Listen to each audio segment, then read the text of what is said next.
Барлықтарыңызға қайырлы күн. Бүгін сіздермен саңырауқұлақтар жайлы айтатын боламыз. Каналыма лайк басып жазылуды ұмытпаңыздар. Видеоны соңына дейін көріңіздер. Жалпы саңырауқұлақ туралы айтатын болсақ, саңырауқұлақ ерте көктемде шығатын өсімдіктердің бірі. Дәмді қасиеті мол. Бұл өнімнің әлем бойынша 1000-ға жуық түрі кездеседі. Жеуге жарамсызы және жарамсызы да бар. Адамға азық болатын саңырауқұлақтар көбінесе ақ түсті болып келеді. Олар ақуыздар мен көмірсуларға бай. Саңырауқұлақтағы ақуыздар мөлшері етпен салыстырғанда 3 есе, ал жұмыртқамен салыстырғанда 2 есе жоғары. Құрамында адам ағзасына пайдалы, күрделі және жеңіл сіңетін көмірсулар кездеседі. Саңырауқұлақтың 250-ге жуық түрлері бар. Қағаздарды, суреттерді, темір жолға төселген шахтадағы тірекке қойылған ағаштарды бүлдіреді.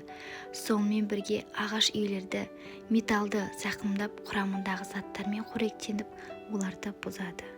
Саңырауқұлақтар әртүрлі тәсілдермен пісіруге болатынын, төмен калориялы, жоғары талшықты тағам. Олар ыдысқа ащы дәм қосады, бірақ натрийде өте төмен. Бұл оларды пайдалы таңдау жасайды. Сонымен қатар ғалымдар саңырауқұлақтардың адамның терісі сияқты дәрумендерді ультракүлгін түспен сәулелеу арқылы өзгеріске түсу қасиеті бар екендігін анықтады. Бұндай қасиеттерін саңырауқұлақтар тіпті жұлынып алғаннан кейін де сақтайды. Осылайша ғалымдар саңырауқұлақтың адамның иммундық жүйесіне өте пайдалы екенін анықтап отыр. Өйткені олар ағзаның кальцийді жақсы сіңіріп, тіс пен сүйектерді қатаюына ықпал етеді. Саңырауқұлақтар В тобының витаминдеріне бай. Рибофлавин, ниацин және пантотен қышқылы. Комбинация жүрек денсаулығын сақтауға көмектеседі.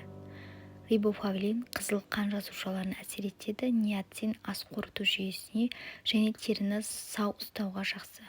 Ал пантотен қышқылы жүйке жүйесіне пайдалы және денеге қажетті гормондарды жасауға көмектеседі. Қорыта келгенде, саңырауқұлақтар қандай жағдайда болмасын өздерінің қасиеттерін сақтап қалатындығы белгілі болды. Бұл көкөністер мен өзге де азықтарды өте сирек кездесетін жағдай. Ал сіз саңырауқұлақтар жайлы тағы да қандай ақпарат білесіз? Комментарийге жазып кетсеңіз болады. Каналыма лайк басып жазылуды ұмытпаңыздар.